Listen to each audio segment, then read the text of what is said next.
Christianity மதமா மார்க்கமா? கிறிஸ்துவம் நமக்கு என்ன சொல்லி கொடுத்துருக்கு, நம்ம அதை எப்படி புரிஞ்சிட்ருக்கோம்? கிறிஸ்துவம் கிறிஸ்தவர்களுக்கு மட்டும்தானா, இல்லை எல்லா மதத்துக்கும் உரியதா? இப்படிப்பட்ட கேள்விகளோட தான் என் வாழ்க்கை பயணம் தொடங்கிச்சு. இப்போது அதுக்கான பதிலோட உங்கள் முன்னாடி.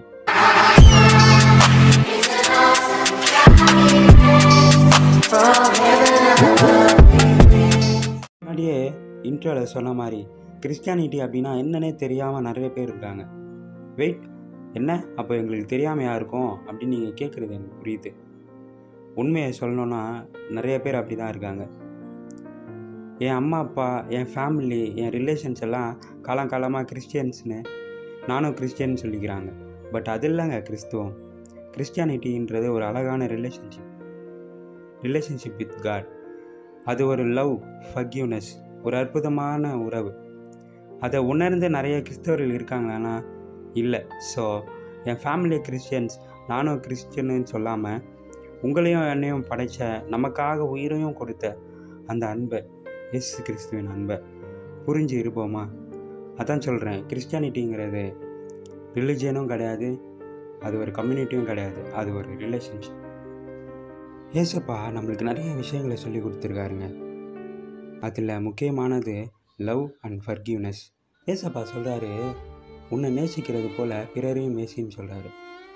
ஆமாங்க, யோசிச்சு பாருங்களேன். நம்ம நேசிக்கிறவங்கள நம்ம நேசிக்கிறோம், அது காமன்.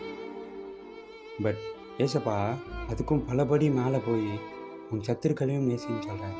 அதுக்கு உதாரணம், நம்ம நிறைய மூவிஸ் பார்த்துருப்போம், ஜீசஸ் மூவிஸ் நிறையா பார்த்துருப்போம், நிறைய பேர் சொல்லி கேள்விப்பட்டிருப்போம், ஏன் பைபிளில் படிச்சிருப்போம், வசனங்கள் இருக்குது. அதில் ஏசப்பாவை அடித்து துன்புறுத்தி அவர் செய்யாத குற்றங்களுக்காக அவரை சிலுவையில் அறையப்பட்ட போது அவர் என்ன தெரியுமா சொன்னார்? பிதாவே, இவர்களை மன்னியும், இவர்கள் செய்வது என்னவென்று அறியாது செய்கிறார்கள் என்று சொன்னார். அப்படிப்பட்ட புனிதமான ஒரு அன்புங்க அவர் நம்மளுக்கு கொடுத்தது. நம்ம அதை ஃபாலோ பண்ணுறோமானா கண்டிப்பாக இல்லைங்க. இங்கே நிறைய பேரோட பதில் அதுவாக தான் இருக்கும். நம்மளை நேசிக்கிறவங்கள மட்டும் நம்ம நேசிக்கிறோம்.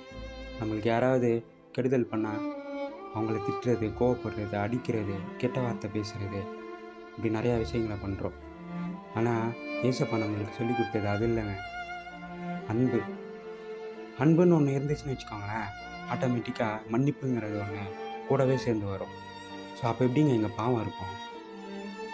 நீங்கள் நினைக்கலாம், அவர் கடவுள், ஸோ அவரால் அது முடிஞ்சுது, அவரை சிலுவையில் அரைஞ்சப்போவும் அவர் தன் பிதா கிட்ட அவரை நிந்திச்சவங்களுக்காக மன்னிப்பு கேட்டார், அவர் கடவுள் அப்படின்னு உங்களுக்கு தோணலாம். ஆனால் அவர் என்ன தெரியுமா நினைக்கிறாரு?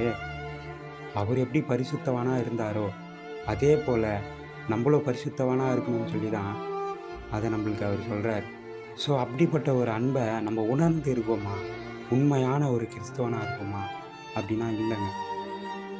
இதுக்கு ஒரு தடவை சர்ச்சுக்கு போகிறோம், கிறிஸ்மஸ்ஸு இந்த மாதிரி டைமில் புதுசாக ட்ரெஸ் எடுத்து கேக்கு வெட்டி இப்படி கொண்டாடுறோம்.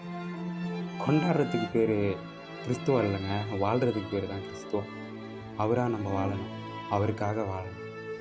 அவர் கொடுத்த அந்த அன்பை நம்ம வாழ்க்கையில், நம்ம மனசில், எல்லாத்துலேயும் நம்ம அதை வச்சுட்டு அவருக்காக வாழணும்.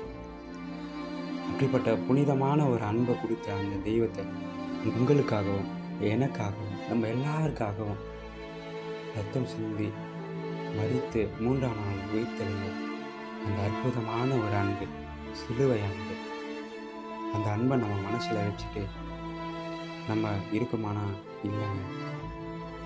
இப்போது ஒரு உண்மையான ஒரு கிறிஸ்தவனா ஆண்டவராக இயேசு கிறிஸ்துவ மட்டும் ஃபாலோ பண்ணி, உங்களுக்கு தெரியாத எதுவும் இல்லைங்க, இந்த இடத்துல, இந்த உலகத்தில் நிறைய பிரிவுகள் இருக்குது. ஆர்சி, புரொட்டஸ்டன்ட் சொல்லி நிறைய பிரிவுகள் இருக்குது. எல்லாம் நம்ம கிறிஸ்துவருக்குள்ளேயே நம்ம பாகுபாடு பார்க்குறோம். ஆனால் கிறிஸ்துவம் அது இல்லை. அவரோட அன்பை சுவைச்சவங்க கண்டிப்பாக இந்த பிரிவுகளை பார்க்க மாட்டாங்க, ஆண்டவராக இயேசு கிறிஸ்துவை மட்டும்தான் பார்ப்பாங்க. ஸோ அந்த அன்பை நம்மளும் உணர்ந்து நம்ம வாழ ஏசப்பாக்கிட்ட ஜெபிப்போமா? அந்த அன்போட இனி நம்ம வாழ்க்கையில் அந்த அன்பை மற்றவங்களுக்கு கொடுத்து, அந்த அன்போட பிரயோஜனமாக நம்ம வாழ்வோமா ஏசப்பாக்காக? ஜெபிக்கிறதுங்கிறது நம்மளுக்கு தேவைப்படும் போது மட்டும் அவர்கிட்ட ஜெபிச்சுட்டு மற்ற டைம்லாம் அப்படியே இருக்கிறது பெரிய ஜெபம் இல்லைங்க. என்னோடய வாழ்க்கையில் நான் கற்றுக்கிட்ட ஒரு விஷயம் என்னென்னா, ஜெபத்து மூலயமா நம்ம ஏசப்பாட்ட பேசலாம். பைபிள் ரீடிங் மூலயமா ஏசப்பா நம்மக்கிட்ட பேசுவார். ஸோ அவரோட அன்புக்காக நம்ம அவரோட அன்பில் வாழ, பரிசுத்தமாக வாழ, அவர்கிட்ட உண்மையாக மனதார நம்ம மனதில் இருக்க எல்லாத்தையும் சொல்லி நம்ம ஜெபிப்போம். அவருக்காக நம்ம வாழ்வோம். நான் யாரையும் ஜட்ஜ் பண்ணுறதுக்காகவோ மதம் மாற்றத்துக்காகவோ வரலைங்க. நான் ஏசப்பாவோட அன்பை புரிஞ்சிக்காம வாழ்ந்துட்டு தான் இருந்தேன். அவரோட அன்பை புரிஞ்சிக்கவே எனக்கு 25 வருஷம் ஆச்சு. அப்படிப்பட்ட உண்மையான அன்பை நான் இப்போ உணர்ந்ததுனால தான் உங்கள் முன்னாடி அவரோட அன்பால் உங்ககிட்ட பேசுகிறேன். அவர் எனக்கு கொடுத்த அன்பால், நமக்கு கொடுத்த அன்பால் அதை உங்ககிட்ட ஷேர் பண்ணதாங்க நான் இப்போ இங்கே வந்திருக்கேன்.